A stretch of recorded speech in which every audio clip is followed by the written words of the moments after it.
Hello, ladies. How are you doing? How are things going?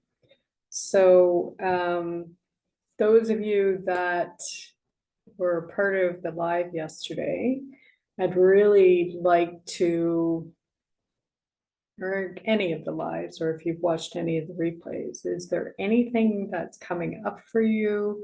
Are you confused by anything? Are you needing to ask any questions? What are you feeling? What are you thinking? Are you believing more that you can get better, or are you still struggling?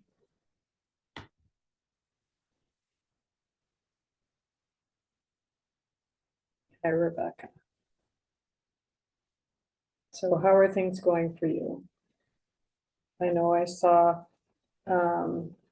some questions that you had in the group. So I just wanted to also clarify something. So one of the questions asked you if things were different, what would your experience be? So when I'm talking about different, I'm talking about your your new self, your healthy self, where everything's working the way you want it to, life is grand, you're healed, and things are feeling better. So what is your experience if that's a possibility, which it is? So we don't want to stay stuck in the old story. That's the purpose of those questions, is to shift your focus from the old and get rid of the old beliefs and question them. So you also responded that all of them are true all of the time. Now, is that really the case? Is there any time that those things that you're believing aren't true? I just really want you just to take a minute at some point and look over those questions again and sit with them for a few minutes and ask yourself those questions, because they're really powerful questions and they can shift things on a big scale. So what we're trying to do is unravel your old beliefs so that they're no longer having power and control over you, and you're more solid in what truth is, which is that you can heal, that you can be happy, and that you can thrive. Does that make sense? Put it in the chat. And Jess is joining us in a minute. Hopefully her audio will kick in.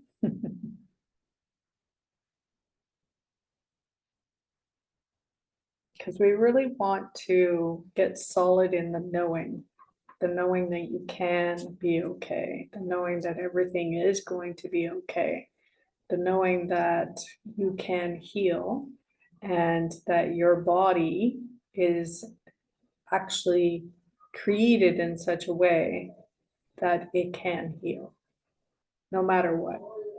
And you have evidence of that. I'm sure I read somewhere where you were struggling with some leg issues, and with working with Oliver and Mandy, that those leg issues were no longer an issue. Am I wrong? So you have evidence. And when we have evidence, we want to collect more of it. Our ego minds always want to collect more evidence. Jess, if you're having a hard time, if you can hear me, maybe go out and come back in and see if that works. Okay, so I hope that helps, Rebecca. We just really want to come from a space of things are working out for you. I don't know if you've done day 2 or 3 yet, but that's the perspective shift. And if you're coming from a perspective of things are happening to you, then it's going to be very challenging for you to shift out of victimhood and to go into victorhood, where you're winning and you're getting everything that you want and desire. I hope that makes sense. Okay. So just what I asked is, from yesterday, did anything come up for you? You can put it in the chat. Anything that resonated with you? Did you have any shifts in your beliefs? Or if you do believe that you can heal, did you become more convicted in your belief that you can heal? And while you're typing that in, what I would suggest for the next month is everybody to tap into your body and your mind.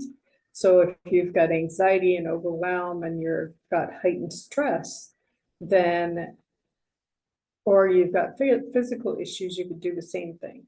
Ask your body what it needs. And you're just going to calm your breath down. You're going to put your hand on your heart and you're going to feel love and light coming into your heart, and ask your body what it needs in this moment or this day or moving forward. And this will help you take back control, because it is in our control. And oftentimes we live passively and we're not living by design. We're living by default. So when I say passively, I'm saying things are coming at you all the time. And I was like this for a long time. So there's no criticism or judgment. This is just the way a lot of us have lived or do live. Ah, yay. Very happy and relieved. Yay. Good. So some shifts happened yesterday. Happy to hear that. Good, good, good, good. So trust and faith is important, and knowing that you're going to be okay.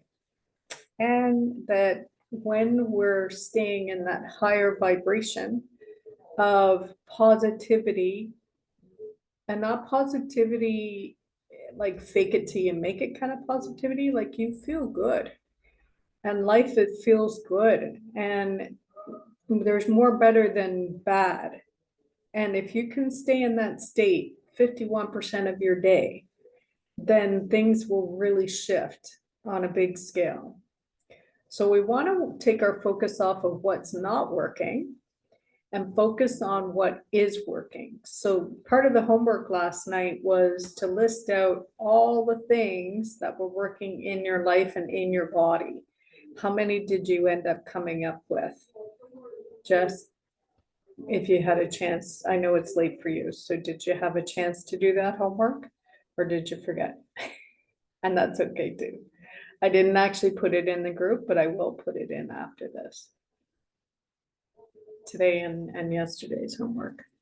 So Rebecca, just so you know, yesterday we ended with actually the homework of putting a list together instead of focusing on what is not working, focusing on what is working.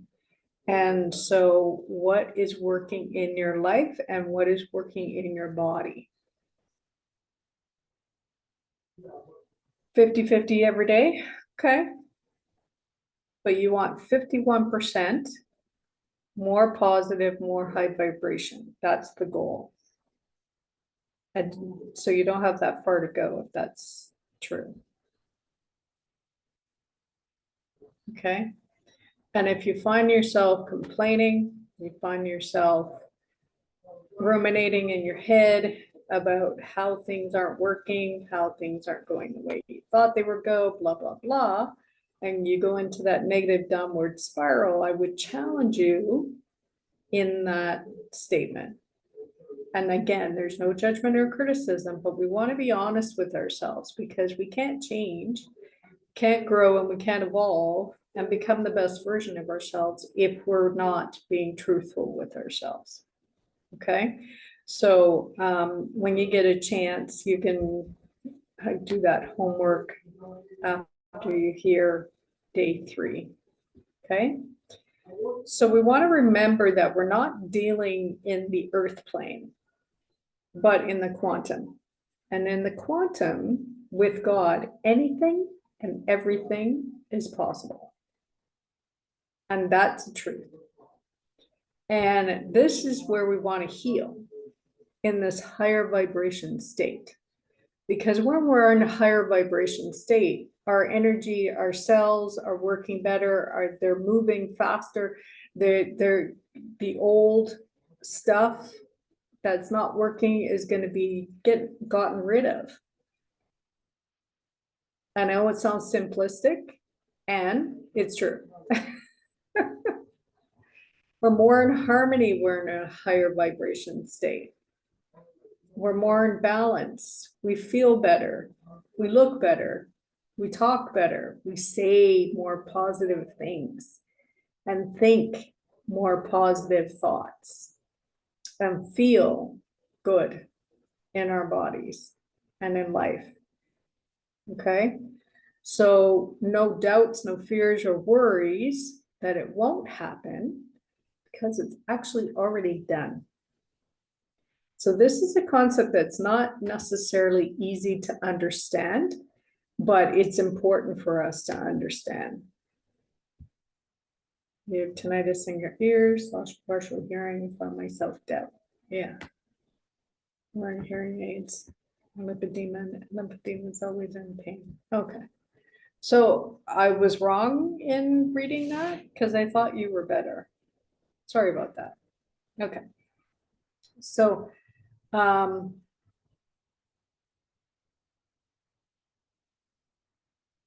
well, when you're going through grief, you can have times in your life where you're disassociated, disconnected, you're scrambled, you're not clear in your thought, you're not fully present.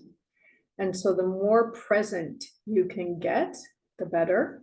And know that when people pass on to the other side, they're still with you, just not in physical form. They're still in your heart. They're still guiding you. They're still loving you. You're present there. I'm sure you feel their presence. When my dad passed away, he died in Toronto and I was living in the Caribbean. No, I was in Toronto too. He died at 55 years old of a heart attack. We weren't that close towards the end, but it was still a shock.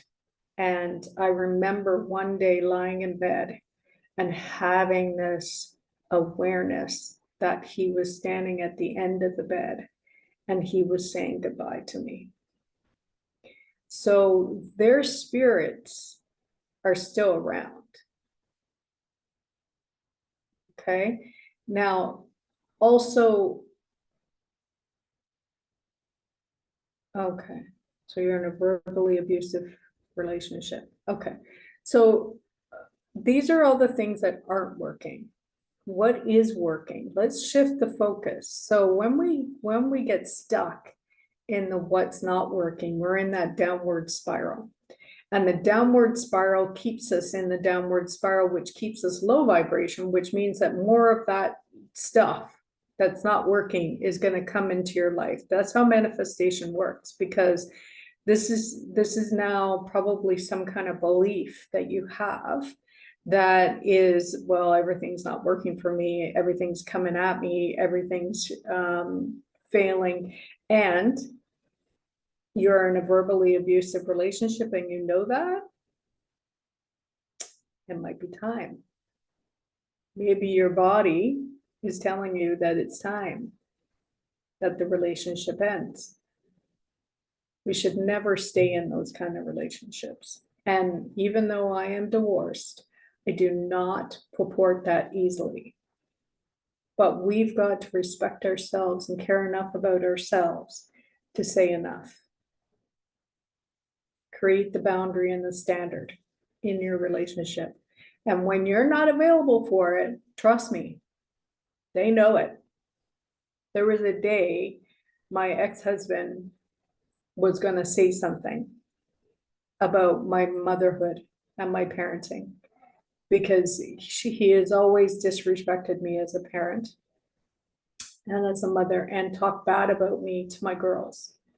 And so since the separation, he's been doing it even more. And I stood there and I must have had, I know I had the energy of don't fuck with me. And I assume that translated on my face, and it certainly was translating in my body. And I said, don't. All I had to say. And he stopped mid-sentence. And he looked at me and he looked straight in my eyes and he said, don't you hit me. But if he had said what he was going to say, I would have punched him in the arm. Now, good or bad, that's irrelevant. But he felt that energy. So what's your energy, Rebecca, if someone is verbally abusing you? There is never a justification for it, ever. But there's also a reason why you're allowing it. And I allowed it for a very long time. I was married to my husband for 23 years, together for 25. There was a lot of verbal and mental abuse. And I thought I loved myself and realized that there was definitely some insecurities and worthy and deservingness that I needed to work out and heal. Gratefully, that's not an issue anymore.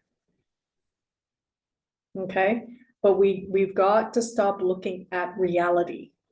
I know that, and that's not easy. And I get that. So when we're in the middle of something, in middle of the storm, whether it's your health, your relationships, or physical, mental, or emotional, anything, then we will be so focused on what's not working to the point where more things will start not working. It becomes a collective. We become a magnet for that. Now, the good news is that we could then shift our focus to what is working and be more happy, more joyful, more feeling in gratitude and appreciation. And because of that, we're going to get more of that manifested and attracted to us. And it becomes a choice. And you have to make decisions from a place of, okay, I'm Rebecca. I know who I am, and I'm not going to tolerate this anymore. And I know that I deserve better. And nothing and no one has power over me. Now, it's going to take a minute to get there if you're not there. But you can get there. I did. And I wasn't there. I had to look up what boundaries were. I went on YouTube. I looked at books, like what are boundaries? Like, how do you set them? Because I felt out of control in my marriage because he was very dominant and it was what he said went always. He never consulted me. He didn't ask my opinion. We didn't have partner conversations. You know, what do you think, Tina? You know, what's going on? Blah, blah, blah. None of that. Oh dear. Okay. Give me 2 minutes. I'm going to pause the video because I need to get my charger. Sure. Okay. So again, we want to not look at our reality. And if he's changed since your move, maybe he's resentful and bitter and whatever, and you can ask him, how are you feeling? What's going on with you? Don't be afraid to ask. He might not tell you, but ask. I know he had some resistance to going.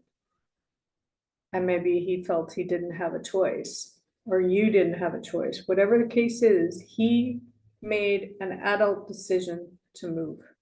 That's not on you, and don't own that. Maybe he didn't have a choice and he's bitter and resentful against that, but that's not on you, that's on him. Okay, so don't take that on. So we ask God for what we want and desire. God will collect everything, all the components that we need to get what we want. It's already done. It's in our virtual vortex that Abraham and Hicks talks about all the time.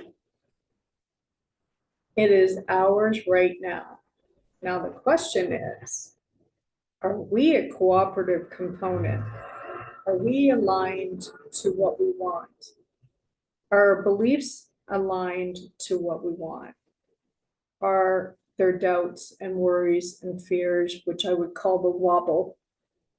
And that widens the gap from where you are to where you want to be. And it gets bigger and bigger and bigger. So think of it like Abraham and Hicks talks about this all the time. Like you're going from one part of your country to another part of your country, and you plug in the GPS into your car, the directions, where do you want to go? Because it knows where you are. And do you follow that? Do you question it? Do you second guess it the whole time? No, not usually. We actually follow it, and it gets us to where we want to go. This is what happens when we work in trust and faith and belief. So why aren't we trusting our healing journey the same way? We ask and we receive. But then we're putting the roadblocks in. We're the ones that are putting the obstacles in. We're the ones who are doubting it, and which pulls us back further away from where we want to go. So this is really important for us to have this understanding. So again, if you're staying in the trust and faith that everything's going to work out for you, now what? Now what can I do to help myself to get to where I want to go? What can I do? What actions can I take that are going to bring me closer to what I actually want and desire? We want to become the investigator and get curious in our lives and start asking these tough questions, because it's not easy to realize that we're part of the reason why we're not where we want to be. And that's the God's honest truth. Okay. So with some of our answers from the other day with the telepathic questions, there's still some work to be done. That was evident. And again, there's nothing wrong with that. It's all about awareness. We want to know where we are so we can start to heal and move closer and closer in small increments, big increments, doesn't matter, towards the goal, towards the desire, towards the dream of being healthy and healing. So now we're fine-tuning. If we're getting to a point where we have this understanding, and as humans, we'll falter. And that's part of our journey, and that's okay too. Some days will be better than others, and some days we're going to be flying high and feeling great and excited for life and things that are happening or improving, and we're feeling amazing. And then there's other days where we want to go screw it all.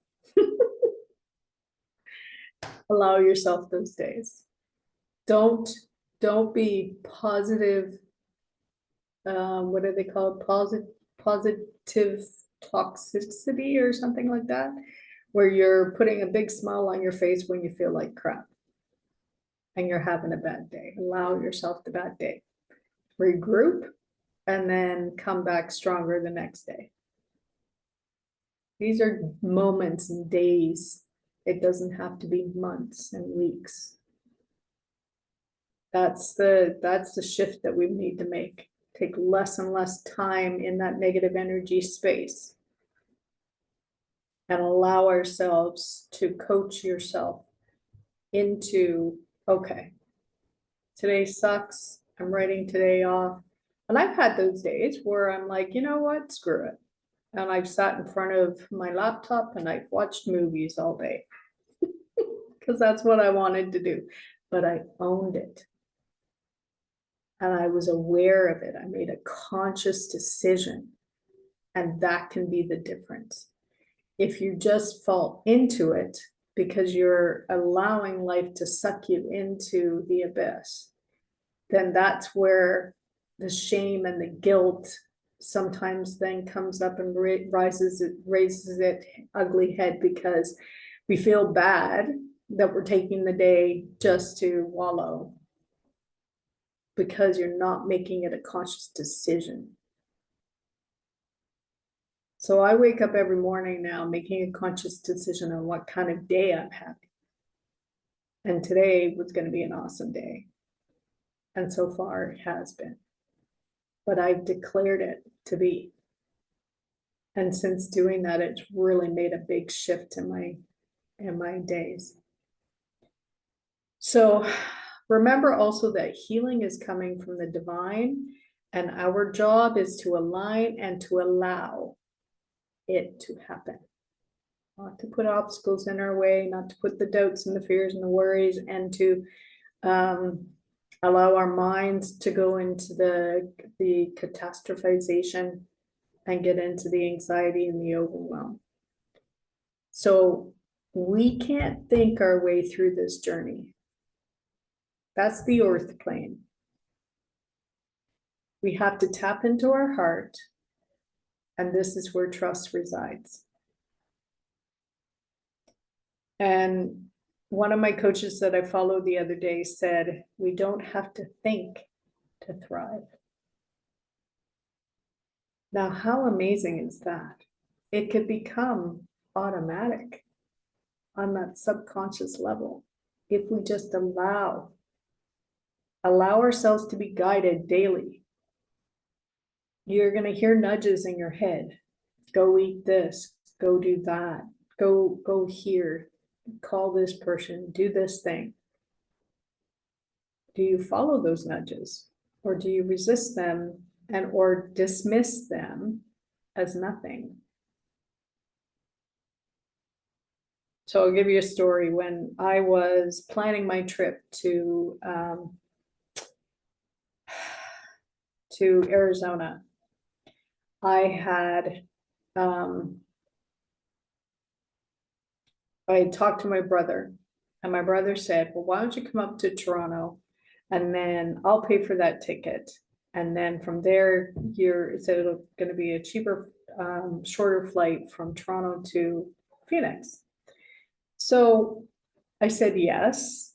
And I was fully aware that my brother has a history of backing down or backing out of these things. So I said to him, I need to know by the end of such and such month, because that still gave me a month's time. And traveling out of the Caribbean can be very challenging, and prices can go up very quickly. So I didn't want to put myself in a position. So he tells me that he can't afford, and he's not going to be able to pay for me. Fine. So I was disappointed, but it wasn't a complete and utter shock. Like I said, it was pretty historical. And I started looking online, flights, times, prices, and it was going to cost me $300 more money, which really upset me, but I was in trust. And so I decided, okay, well, I'll just keep looking, because sometimes prices can come down the closer you get to it too. So then the week before I was going to book my flights, I was talking to a friend, and she's like, oh, I want to come. I'm like, no. And I said, so this was, I think, the Friday, and then the Monday was a week before I was traveling. And I said, listen, I need to know by Monday at 5:00 if you're coming. If I don't hear from you, I assume you're not coming. So I didn't hear from her. And that day I was looking online for the pricing. And not only was it more expensive, but it was like an extra 20 hours of travel. And the layovers didn't work out so that I had enough time that I could justify the price of a hotel. It was like 5 and 6 hours in between. I had to go here and there and everywhere. And I was like, oh, okay. So I had two sites up. One was cheaper and one was more expensive, but the cheaper one, I think, were a few more hours or layovers. I can't remember exactly how it went, but you get the picture, right? So I go and I have dinner. And as I'm having dinner, I get this nudge and I hear this voice saying, go now. And I'm like, what do you mean? Having a conversation in my head. And I heard it again, go now. So I went to the computer and I looked at the site that was cheaper when I left, before I left for dinner. And it was actually more expensive, I think an extra $200 more, and more layovers. I went to the other site and it was $100 cheaper than what I originally was going to spend. And it was also a more direct flight.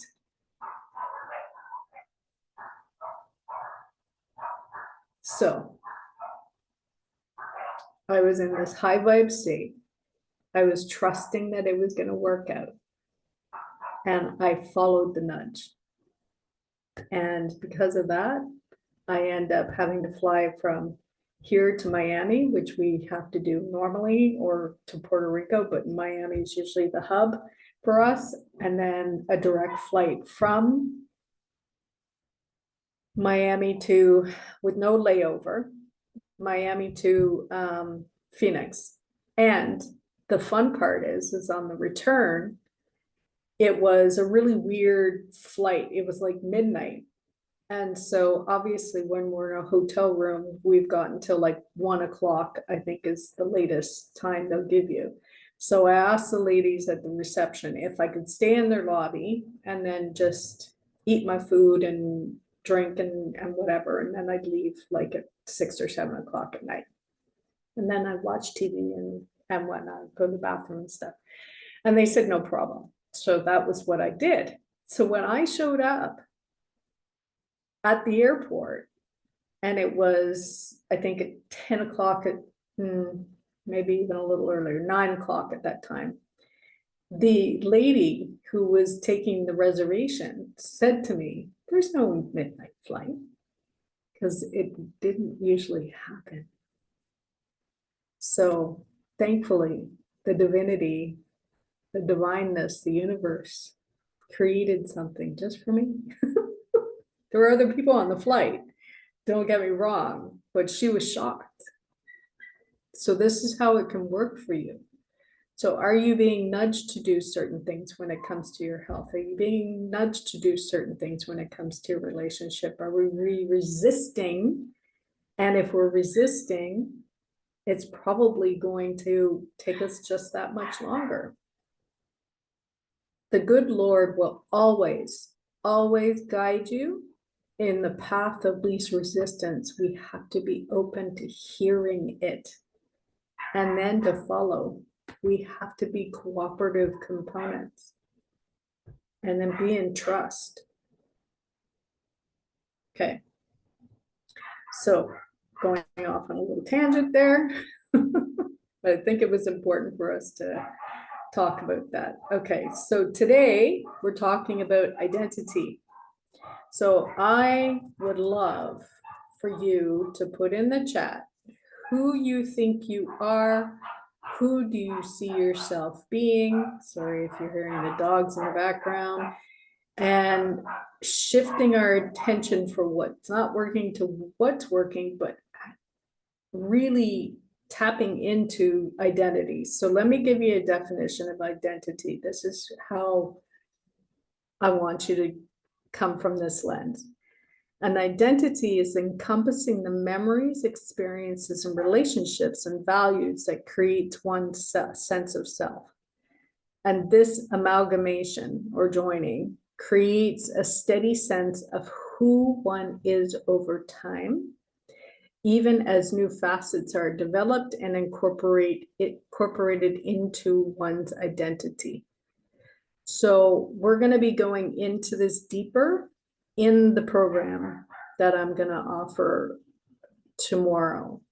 And we're really going to dive deep into this, because oftentimes, and this is what, so put in the chat while I'm still talking to you, who do you see yourself as? Who do you identify as?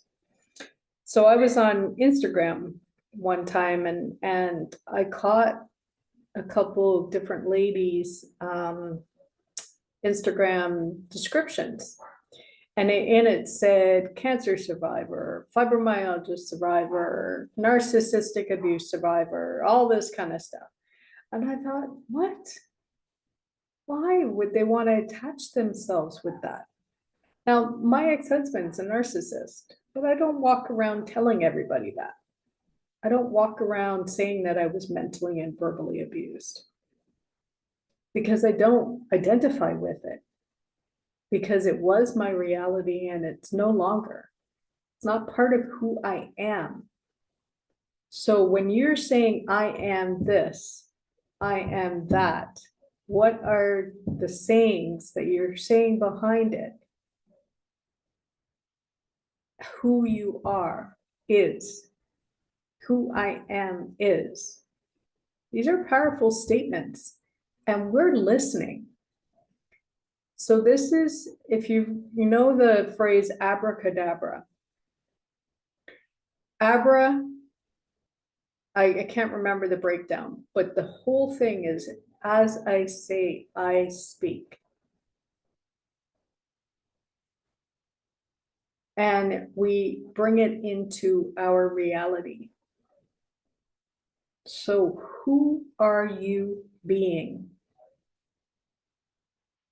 Who do you say you are? Okay. And if you don't want to put it in the chat, that's fine. Just sit with it when we finish and maybe journal about it. So why do you think you are where you are in your healing? That's another question that I really want you to sit with. Why do you think you are where you are when it comes to your healing journey?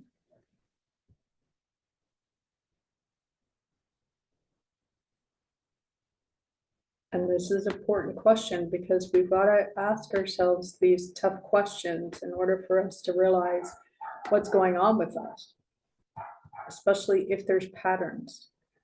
And most of us have patterns in our lives that we can see if we become the investigator and become aware of the patterns. And that's what you have to break, is the pattern. Okay. So do you find yourself saying and blaming or complaining about outside people, places, and circumstances that they cause or added to your situation? So again, there's no judgment or criticism, it's just awareness. We have to be brave and bring these things to the conscious mind so we can release and heal them. So if we have a tendency to constantly point fingers at anything and everything outside of us, then we're in the victim state. Things are happening to us. That means we have no control. That means we are not in our personal power. Means we have probably little to no boundaries, and we are feeling maybe a little lost, exhausted for sure, and not sure what to do next. Now, what I would recommend is it's an inside job, and we need to heal those parts of us that need healing and not worry about anybody else outside of us. They're just noise.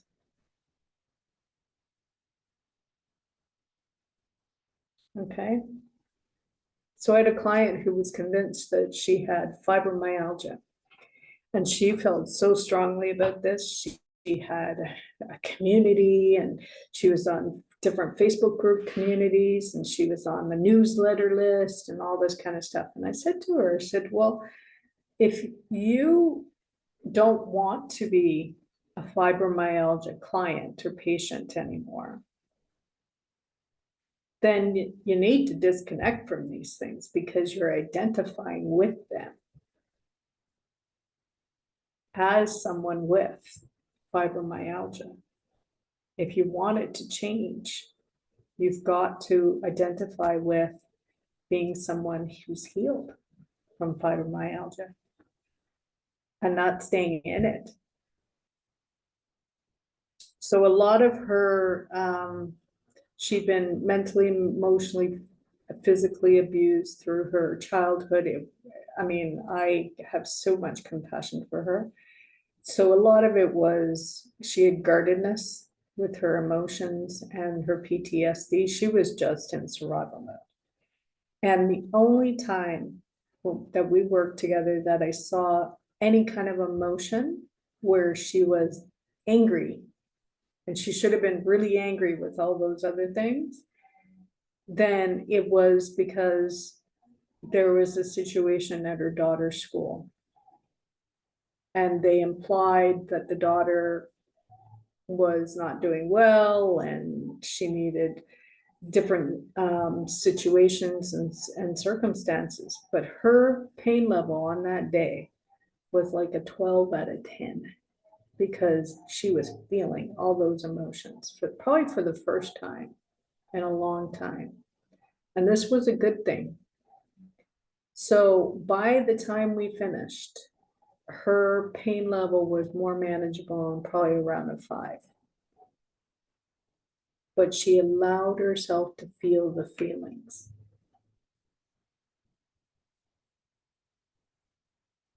And at one point she mentioned that, and I personally didn't think she had fibromyalgia from my experience and my knowledge and background. And then she reinforced it by telling me that her doctor also didn't think she had fibromyalgia. So I asked her the question, why do you want to identify with it then? She didn't like it very much. It's a tough question to be asked.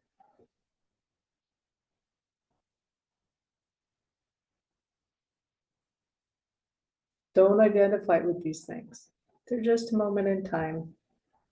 Part of your journey, part of your healing journey. It's meant for you for some reason that we do not see right now.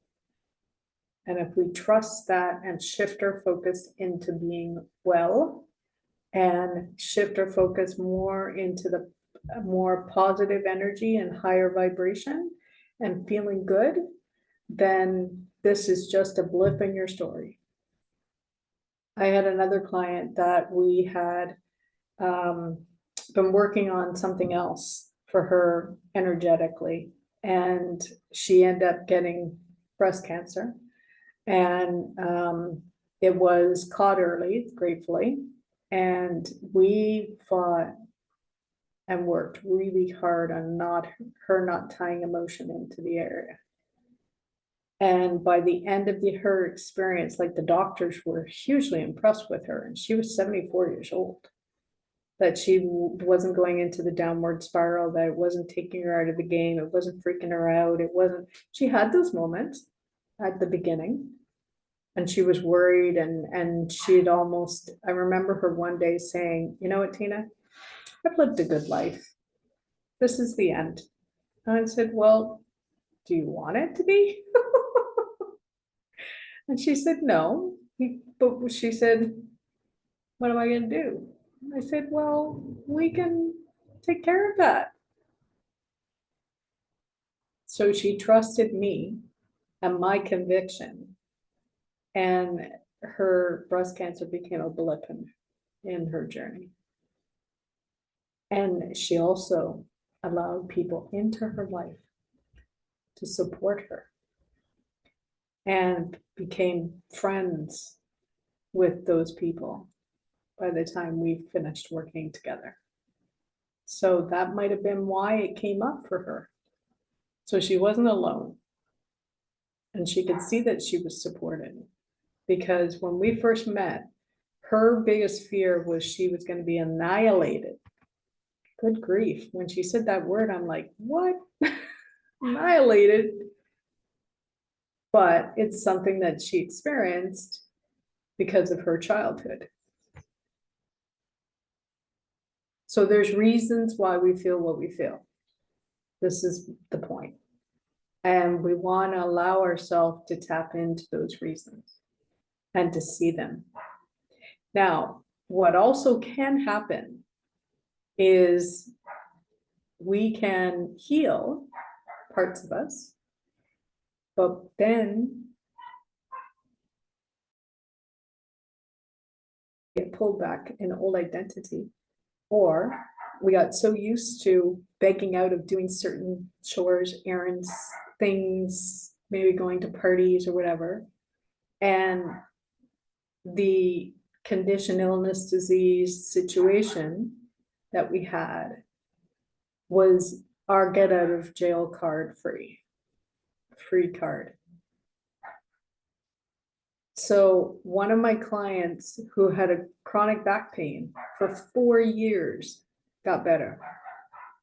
And she did not share that with her boyfriend. And I didn't know that. And I didn't know that she was also using it still as an excuse not to go shopping because she doesn't like it, and not go to this party one night.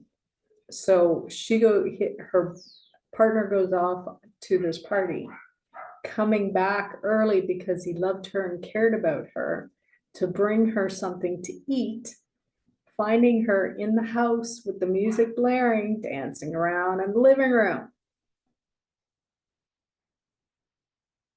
So things did not go so well after that. But the point is that sometimes we use these things as a bit of an excuse to justify the reason why we don't want to do certain things. And I really encourage you to use the word no, I don't want to. No, I don't feel like it. No, not right now. And not use your condition, illness, or disease as a reason. Because again, then you're identifying with it. It's becoming part of you. Don't let it define you. It's just a blip in your experience. Please, if you hear nothing that I've said, that is what I want you to hear.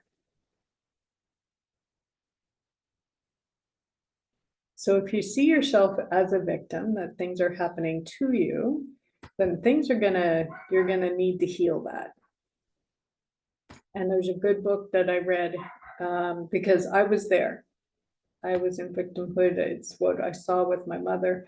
And so it took me a while, but there was a concerted effort I made 1 year to really get out of the victimhood state. And it can happen. So I'll try to put it in the Facebook group because I can't remember what it's called right now, but it was really good.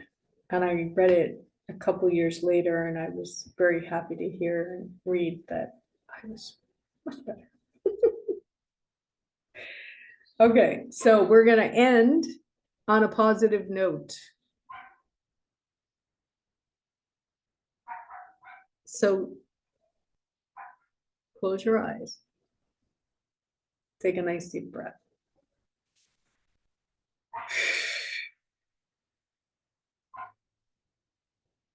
And I want you to see your old self in front of you.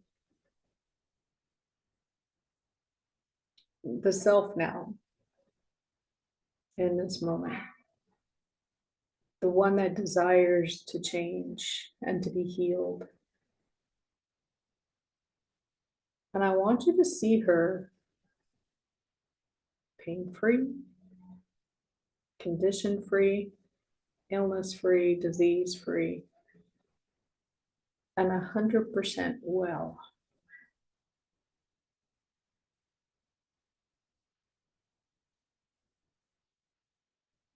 Now, see the old self, which is the opposite. and that self is in pain and she's struggling or she's suffering, where do you feel that inside of you? What part of you? Maybe it's in the heart or the solar plexus or in your gut. Wherever it is, I want you to pull on that thread and pull it out of your body, wherever she's residing. Maybe it's behind you that you need to bring it forward. And pull it out into a basket in front of you. What does it look like? What's the shape? Does it have a smell? How does it feel? Keep pulling it out. Pulling it out. Pulling it out. Keep pulling.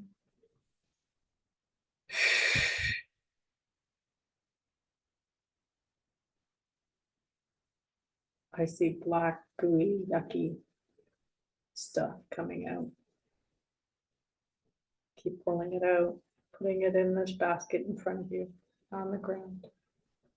Keep pulling it out. And keep pulling until you feel like it's all out of you.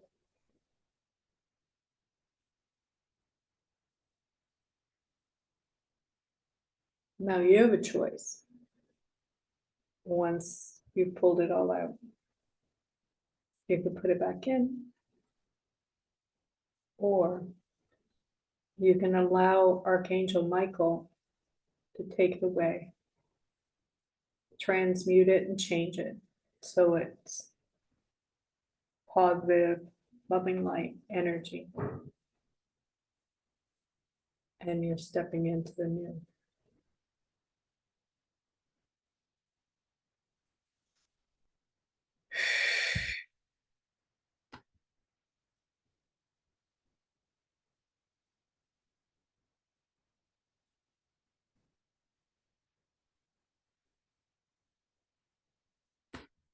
Okay. Once you've done that, I want you to stand up wherever you are.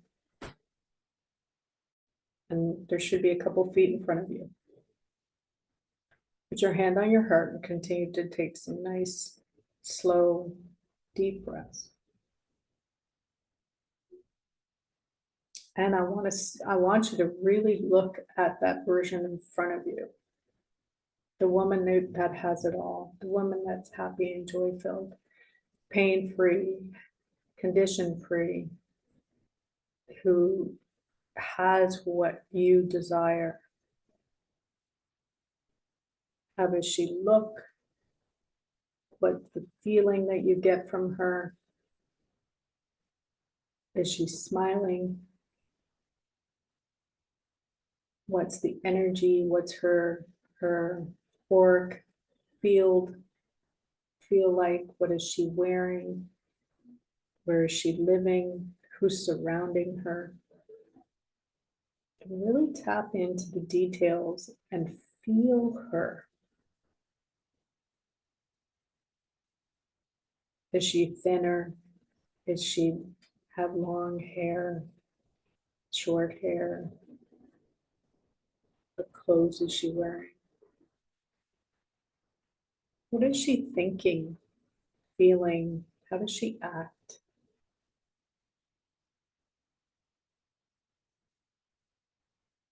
Is she confident, standing tall, breathing deeper,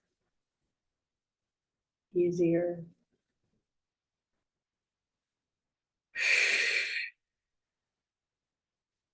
And then I want you to have her turn around so her back is to you.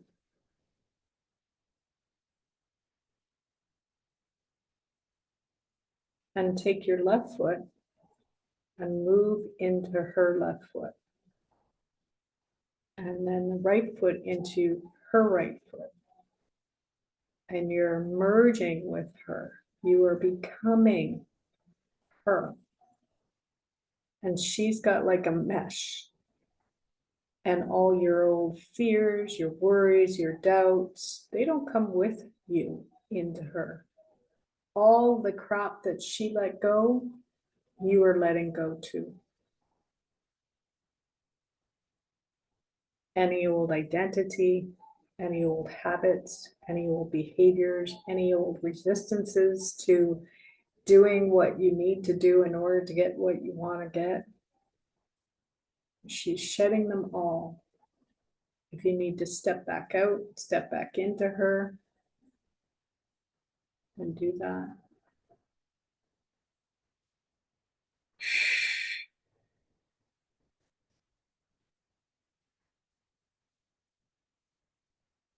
Be her now. And when you open your eyes, you are that version of her.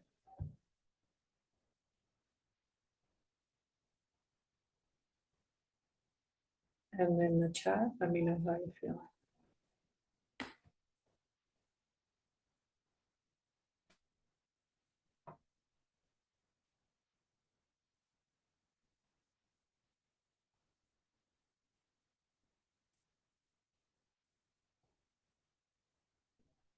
Congratulations on learning to drive, conquering your fear. You're stronger than you're giving yourself credit for.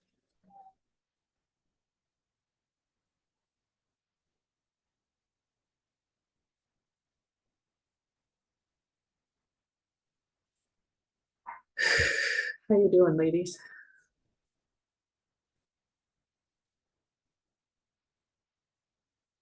Put in the chat how you doing. Or if you want to come out off of mute, you're welcome to.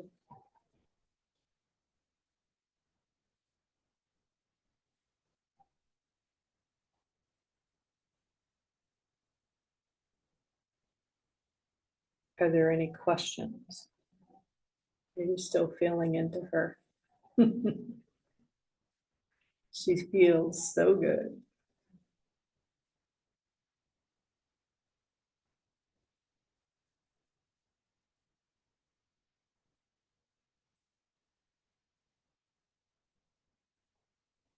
Okay. So we have homework to do. I am going to get you to write out a list of I am statements. I'm glowing. Oh, thank you. I'm feeling really good. Life is good.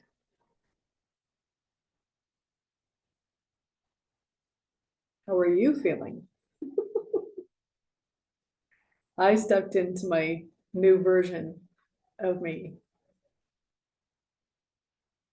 Hopefully you did too. So I want you to write out, let's challenge ourselves, 50 I am statements. And they must all be positive. And they can be big or small. Could be, I am a daughter, I am a sister, I am a friend. And then I want you to get really granular. I am, what are you feeling? And I don't want you to go to the extreme where your ego mind is going to say, no, you're not. So if you're not happy, then what could you be? I am content, satisfied. Maybe I feel better today than I have in a long time. And then, who are you? I am statement. I am successful. I am condition free. I am in love. I am amazing. I am blessed. I am grateful. What I am, and try to get to 50. And in the group, so you can take a picture of it and put it in the group and share it with us as an accountability. Okay. And I really encourage you to, tonight before you go to bed, I want you to look for at least 3 things to be grateful for. The I am statements will really help you feel into the gratitude. And if grateful is not the word that you can use, because I find, so there's 3 words that I use: grateful, appreciate, and love.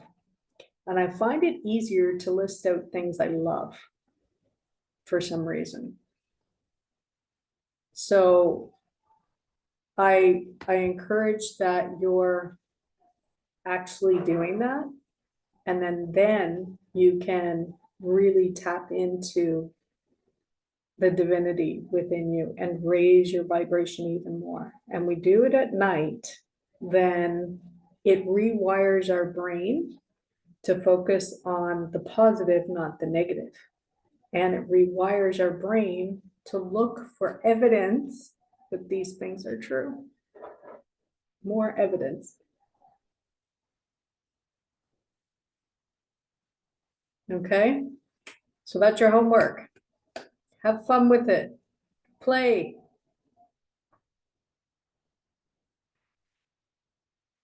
And we'll see you tomorrow. Same time, same channel. Take care. Bye, ladies.